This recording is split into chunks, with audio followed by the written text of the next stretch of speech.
जम्मू काश्मीरातील कलम 370 हटवणं, अयोध्येतील राम मंदिराचं भूमिपूजन अशा ऐतिहासिक घटनांसाठी मोदी सरकारनं निवडलेला मुहूर्त होता 5 ऑगस्टचा।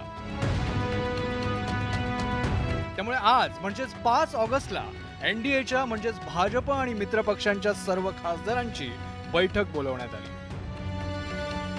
तेव्हा काही नवीन धक्कादायक निर्णय होणार का याची चर्चा सुरू झाली।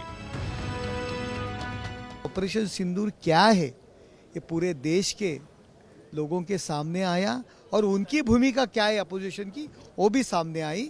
इसलिए मैं उनका स्वागत करता हूँ, उनको आभार व्यक्त करता हूँ। और उन्होंने ये भी कहा कि एनडीए में जहाँ जहाँ बीजेपी पावरफुल है वहाँ बीजेपी के नेतृत्व में चले, और जहाँ दूसरे पक्ष जो एनडीए के घटक पक्ष पावरफुल है वहाँ उनके नेतृत्व में काम चले। सबको साथ में लेके, सबको साथ में आगे लेके हमें चलना है, ये भी उन्होंने बहुत बड़ी बात कही।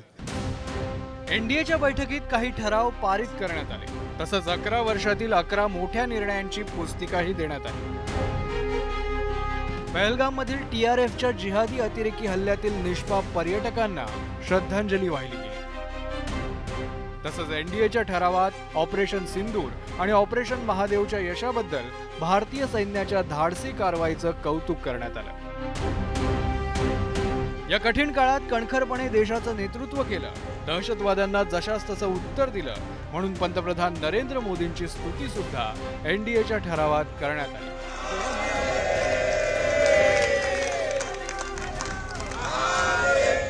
हर हर महादेव आणि भारत माता की जयच्या जयघोषात एनडीएच्या खासदारांनी मोदींचं स्वागत केलं। या बैठकीत पंतप्रधान नरेंद्र मोदी काय म्हणाले ते पहा। नरेंद्र मोदींनी ऑपरेशन सिंदूर आणि ऑपरेशन महादेवच्या यशाबद्दल सविस्तर माहिती दिली। ऑपरेशन सिंदूरवर चर्चा मागितल्याचा विरोधी पक्षांना पश्चाताप होत असेल। राहुल गांधींच्या बालिश वक्तव्यांना सर्वोच्च न्यायालयानंही फटकारल्याचं त्यांनी सांगितलं। काँग्रेसला जम्मू काश्मीरमध्ये संविधान नको होतं, मात्र आपण कलम 370 हटवून देशाची राज्यघटना लागू केली। 5 ऑगस्टला राम मंदिर भूमिपूजन झालं, त्यामुळे हा महत्त्वाचा दिवस आहे। सर्वाधिक काळ गृहमंत्री राहण्याचा विक्रम केल्याबद्दल अमित शहांचंही त्यांनी अभिनंदन केलं। सर्व खासदारांनी आपल्या मतदारसंघात घर घर तिरंगा अभियान राबवावं असं पंतप्रधान नरेंद्र मोदी म्हणाले। गृहमंत्री अमित शहा यांनी नवा विक्रम आपल्या नावावर केला। नरेंद्र मोदींच्या पंतप्रधान पदाच्या दुसऱ्या कार्यकाळात 30 मे 2019 रोजी त्यांच्यावर केंद्रीय गृह मंत्रालयाची धुरा सोपवण्यात आली होती। तेव्हापासून या पदावर त्यांनी 2258 दिवस पूर्ण करत सर्वाधिक काळ गृहमंत्री पदावर राहण्याचा विक्रम केला। त्यांनी लालकृष्ण अडवाणींचा आधीचा विक्रम मागे टाकला। पंतप्रधान नरेंद्र मोदींनी गृहमंत्री अमित शहांचं याबाबतीत तोंड भरून कौतुकही केलं। याआधी सरदार वल्लभभाई पटेलांनी 1218 दिवस गृहमंत्री म्हणून काम पाहिलं होतं। गोविंद वल्लभ पंत 2248 दिवस, लालकृष्ण अडवाणी 2256 दिवस, तर अमित शहा 2258 दिवसांपेक्षा जास्त काळ गृहमंत्री पदावर आहेत। एक अत्यंत कणखर, धाडसी आणि हिम्मतवान असा गृहमंत्री या भारताला लाभला।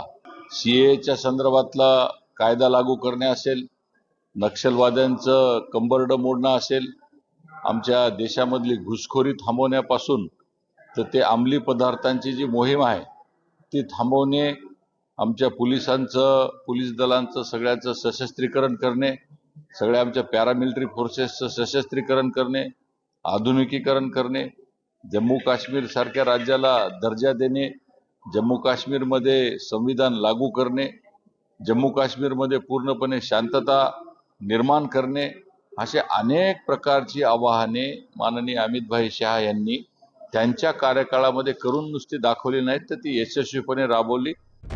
7 ऑगस्टला विरोधी पक्षांच्या इंडी आघाडीची बैठक नवी दिल्लीत होणार आहे। त्यापूर्वी 2 दिवस आधीच नरेंद्र मोदींनी स्वतःच्या खासदारांना संबोधित केलं। इंडी आघाडीने बैठक बोलावली की मोदींना एनडीएची आठवण येते आणि ते बैठक बोलवतात ही मोदींची जुनी सवय आहे, अशी टीका ठाकरेंच्या शिवसेनेचे खासदार संजय राऊतांनी केली आहे। की श्री राहुल गांधी यांनी 7 तारखेला त्यांच्या निवासस्थानी UPAची बैठक म्हणजे इंडिया ब्लॉकची बैठक बोलावली आणि त्या बैठकीला सगळे प्रमुख नेते उपस्थित होत आहेत. आता बहुतेक त्याला त्यांच्या मनामध्ये काय भय निर्माण झाला या आमच्या बैठकीमुळे, त्याच्यामुळे मोदीजींनी इंडियाची बैठक आज बोलवली. त्यांचा हा जुना कार्यक्रम आहे, पण त्याच्यामुळे आमच्या बैठकीला काय परिणाम होणार नाही. मुद्द्यांच्या लढाईत कुठेही कमी पडू नये म्हणून NDA खासदारांमध्ये जोश भरण्याचा प्रयत्न नरेंद्र मोदींनी केला आहे. इंडिया आघाडीच्या बैठकीपूर्वी NDAचं या निमित्ताने शक्ती प्रदर्शनही झालंय. पण अमित शाह यांच्या कोड कौतुकामुळे भविष्यात शहा यांना नेतृत्व म्हणून प्रस्थापित करण्याचे सूतोवाच नरेंद्र मोदींनी केले आहेत का, हा देखील एक महत्वाचा कंगोरा आहे. सोमेश कोलगे, ABP माझा, नवी दिल्ली. ABP माझा, उघडा डोळे बघा नीट.